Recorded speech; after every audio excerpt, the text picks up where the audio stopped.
Vážení televizní diváci, náš spolupracovník Tomasz Oryński píše pravidelně každý týden pro Britské listy neuvěřitelně zajímavé reportáže o tom, jaká je situace v Polsku u severního souseda České republiky, a právě v těchto dnech napsal 200. pokračování tohoto svého seriálu, který se jmenuje Mezitím v Absurdistánu. Budeme mluvit v tomto rozhovoru Britských listů s Tomášem Oryňským anglicky, omlouvám se za ty české titulky, a já se ho chci zeptat v první řadě na to, Mr. Oryński, thank you very much for writing for these fantastic pieces for us. I mean, 200 pieces, that's a fairly large number. And obviously, that's almost 5 years ago, isn't it, that you started? Can you actually comment on, but Poland has really kind of changed over the time that you've been writing for us. How? Well, that's the thing. It changed beyond everything I could imagine when I started this series. From the country that was like portrayed as a success story of transformation from authoritarian to a democratic member of European Union and European partner, we become like pariah of Europe. Nobody really wants to speak with our leaders anymore. The country is divided as never before, I think, and the economy is starting to struggle, as we can see from recent rise in inflation. And also we can see such a great social changes. I don't understand it, because Poland, certainly under communism, had this fantastic reputation of being an incredibly liberal country. I remember just a little personal thing. I remember this was sometime way back in the 80s.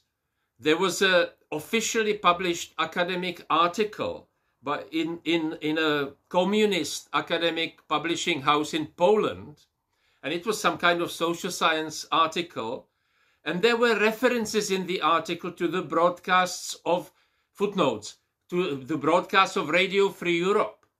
This was something absolutely unbelievable for Czechoslovakia under communism, that somebody would be allowed. You would be imprisoned if you actually quoted Radio Free Europe. And it was told, I was told that in Poland, in academic articles, you could publish whatever you wanted. This was the 80s. Poland always incredibly freedom-loving, open, democratic. How come it has changed? Can you explain it? I maybe use the words of a man that I recently interviewed for my other podcast, which is in Polish. This is Józef Pinior, who is like legendary member of the Solidarity movement during the 80s. And he told me that the problem is that while the Solidarity movement was a true people movement rooted in the workers' rights movement, and it was in fact a bit of left-wing. Now, when you even ask young people who learn about that now from like current media and current historical narration, this struggle against the communist regime is portrayed as a fight between the good and the bad, when the good is the right and the bad is the left, which were communists. And this has nothing to do with the truth. Say back in like say 1981, people were fighting with the system because they had no other option. Those people who in 1980s would become leaders of the opposition, hardline activists and dissidents perhaps, they just can't be bothered fighting with the right anymore if they can enjoy their freedom and go somewhere to Europe. So you think it was the brain drain, that all the best people left? I mean, it is true that there was a lot of emigration from Poland. So you think the best people left Poland, and what is left is just basically silly people? Well, it's not to this extent, but I do think that was a significant factor in that, and that's why many people, instead of just fighting and opposing the system, go abroad. And this is not the reason why I'm abroad, to be frank, but I don't blame them, because who would like to be beaten up by the police and having to protest and fight for the basic rights if they can go to any of European countries and feel safe and have the citizen rights respected and just basically be having their life in a normal country as you. But what fascinates me is that when I remember Poland in the 80s, there was also this joke about how two dogs meet on the Czech-Polish border. I don't know whether you know it. The Polish dog wants to go to Czechoslovakia because he says, well, I can get something to eat there. And the Czech dog goes to Poland and says, yes, but in Poland you can bark freely, you know. So that was what it was. And it wasn't, as the propaganda now says, that it was the right wing was correct and everything else. It was actually open. It was you had a wide variety of views which were permissible. And how, apart from the fact that the best people have left Poland, this kind of absolute attraction for many people of this authoritarian, one-sided view is fascinating for me. I mean, it's also, Poland has 40 million people. It's a very major power within the European Union. So it is really quite serious, isn't it?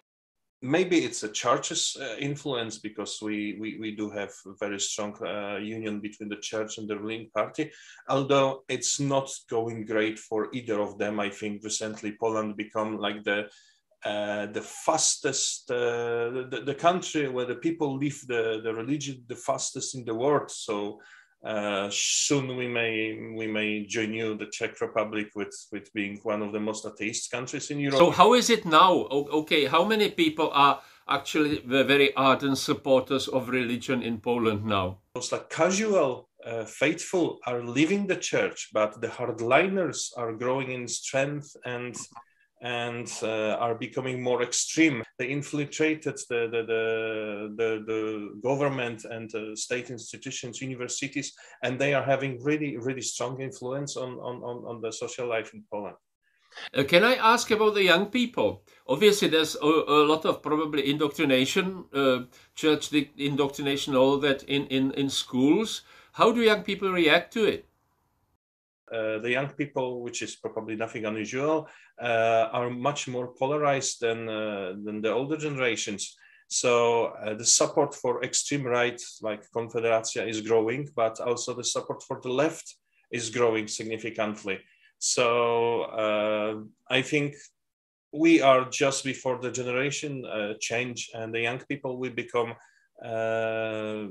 like more important in Polish politics. This will bring change, and I think it will only get worse, because on the right side there will be a fight for the place who will take Kaczynski's place, and on the left also Donald Tusk is no longer connecting with younger people, I'm afraid, because he had nothing to offer to them. They were told for many years that there's no time to discuss LGBT rights, there's no time to discuss abortion rights, there's no time to discuss workers' rights. On the contrary, Donald Tusk government relaxed the employment law, so now most of young people are caught in this precariat. Some new people need to be seen in politics who will connect with the new generations, and we do see some new people like Agnieszka Dziemianowicz-Bąk from the left, or Franek Sterczewski, who's independent, but he ran with Koalicja Obywatelska, with Donald Tusk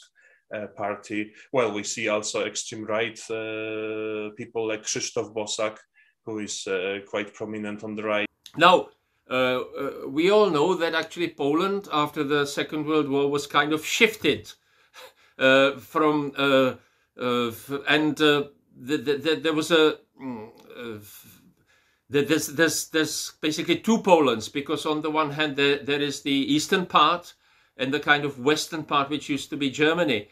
I understand that this may have a major impact on how much the population of these two different Polands actually support the authoritarian government of the Law and Justice Party. Is that correct?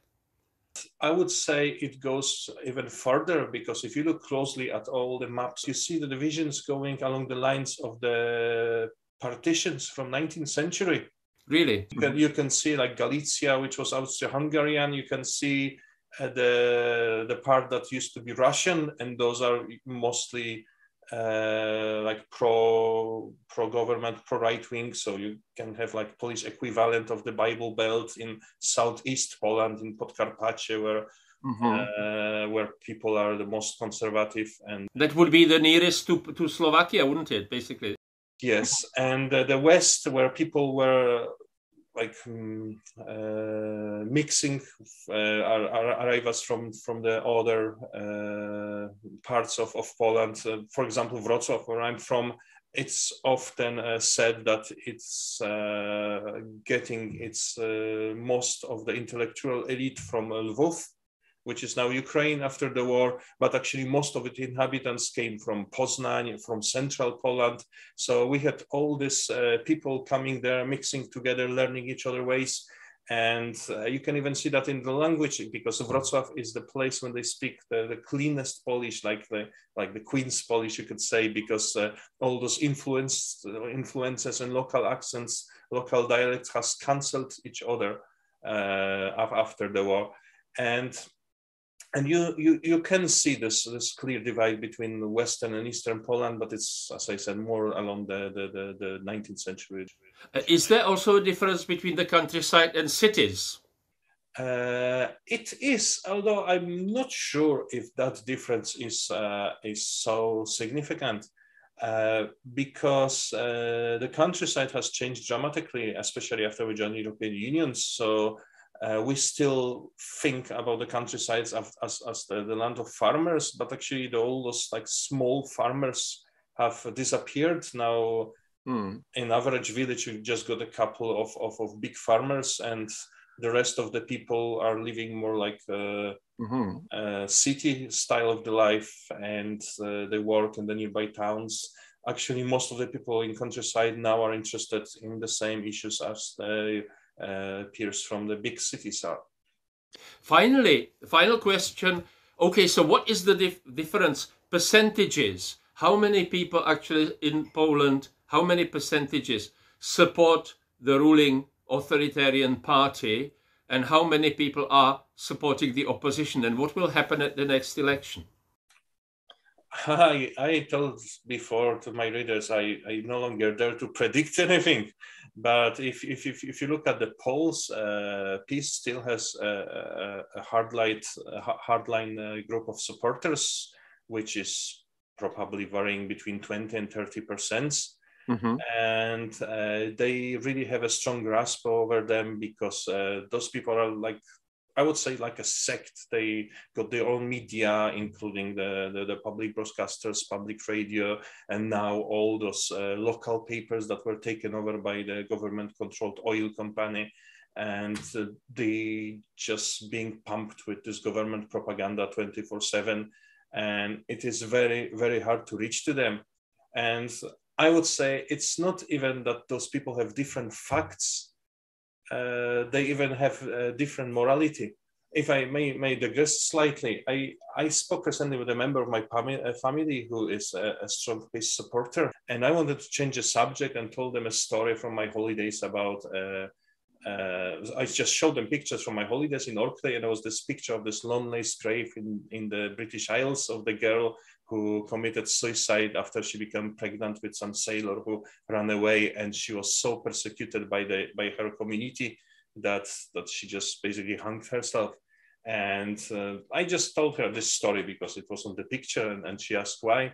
And I expected from a Catholic person to hear some words of remorse or of sadness about this story, but she said, like, oh, that's very good. I miss those times where those values in the society were valued so much, that they cared so much about that she got properly married and she doesn't have sex outside her marriage. And at the moment of this conversation, I haven't really clicked about it. But later I just clicked that this is completely different morality. And you can see that as well in this crisis on the Belarusian border. Those who claim, and I'm not saying that from my head, there was some sociology professor who actually did some research. More Catholic you are, more likely you are to dehumanize, well, to not treat those people like human beings, to just think they are Lukashenko pawns and they deserve to die in the forest and stuff like that. And I don't think it will be easy to glue Poland together if our society is so divided that we not only have different political views, but we have different facts we talk about, and we have different morality by now. And I'm very pessimistic about the future of my country. Dziękuję bardzo. Thank you very much, Tomáš. Vážení televizní diváci, děkujeme vám za pozornost. Nashledanou.